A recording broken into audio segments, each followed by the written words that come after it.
Yo, what's the word, gang? So I don't know what's going on when it comes to Jim Jones, man. I guess he got a beef with what 50 Cent. Cameron had said on that recent podcast that Cameron had did for his new show.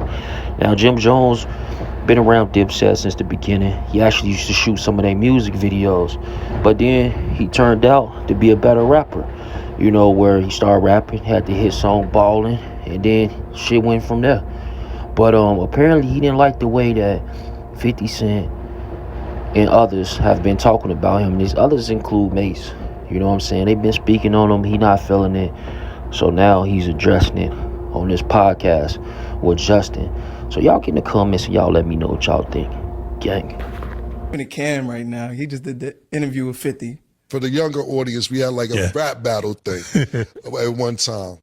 And 50, what you did, so we was having interior problems at Dipset. Nobody knew about this. Nobody knew that we was like not on the same page. Right. So when me and you were battling during our music thing, you got members of Dipset to come to your show. Them niggas be on my dick, right? Them niggas ain't got nothing else to think about but Capo. I did a lot for them niggas in their life. You heard? Both of them. Pause though. Get off of my dick. There's only space on there for baby girl, man. Come on, man. Tugging on my shit like that. Yo, you never clear shit up. Keeping the cam. In my memory, like, yo, that was the last show, but it was just the way, the sequence of the way things was going. And then it came to a point where I had to worry about who Jim Jones was moving forward. Then I was worried about anybody else because nobody else was worried about me. I got to a point where I became famous too.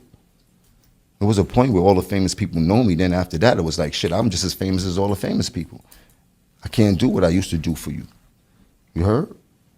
Somebody got to do that for me right now because I'm super lit. You heard? But I put my life on the line for all of the shit, and you know, and everybody knew that. But niggas wasn't doing the same thing in return.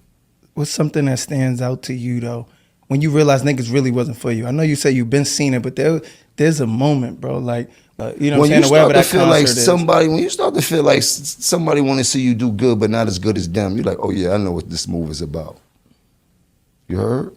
Everybody don't got the mind of a real leader.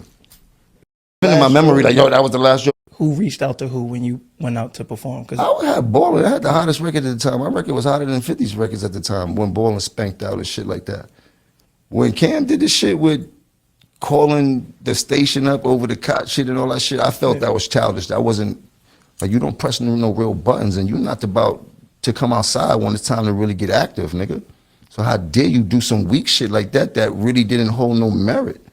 Like, you start going crazy over Koch, over a white man that been jerking us since we got signed there, and whatever backdoor deals you had with him serves you more advantageous than it served me. You understand what I'm trying to say? Like, so when that shit went on, I was like, that was kind of weak. That was corny, because at that time, there was no real beef. We was just the most powerful groups of individuals that's running New York at the same time.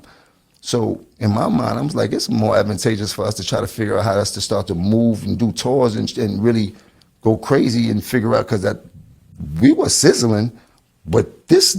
Who reached out? I still gotta know, like, how did that work? You performing, like. They called me like, yo, you want to come out and perform at the show? Shit, yeah, I got the hottest record, I'm popping out. And I wish a nigga would look at me sideways, think they gonna do anything funny. I'm with all of that. We'll boom this shit up. It'll be nasty in New York. That's how I was living back then. That's what I was on. I wasn't on nobody's friendship. I was in there like a pirate. What's up? What's up? That's how I was. You dig? Like, hope everybody be calm, because y'all know this shit gonna go way left real quick. You dig? I'm here for what I need out this shit. Right. It's that crowd to hear me do balling and let me get the fuck out of here. Yeah, so it wasn't no deep thought, like, this is like, nigga, it's an opportunity, I gotta go. Yeah, I wasn't going there to do nothing genuine at all. Them niggas couldn't even dress. But he had a platform for me to perform on in front of thousands of people in New York. Yeah, I'm taking that. I still gotta know, like, how did that work? You performing, like. We just on two separate sides of the fence. You heard? Like, they do what they do, and I do what I do. I'm very different from them, my brother. You heard? Like, very different. For real. You dig? Yeah. Like, way different than them and shit like that. And I ain't here to put nobody business out there, none of that type of shit. I'm not that type of nigga. I ain't here to talk down on them niggas. Yeah. I don't care. Them niggas know what I do. You heard? And they know what I've done. And they could dance around it all they want and shit like that, joking, but they know, nigga, if I get upset, it's gonna be a real problem. And I can tell you about times that I did get upset. And I can tell you about times that they don't want me to talk about. You heard? The both of them. You dig? Like, this shit ain't no game. They can't play with me too much. I give them the floor to do that because that serves me no purpose. I got too much shit to worry about, too much shit to do. I'm trying to get to a real bag, a real different type of bag, and I'm trying to help out more than I took.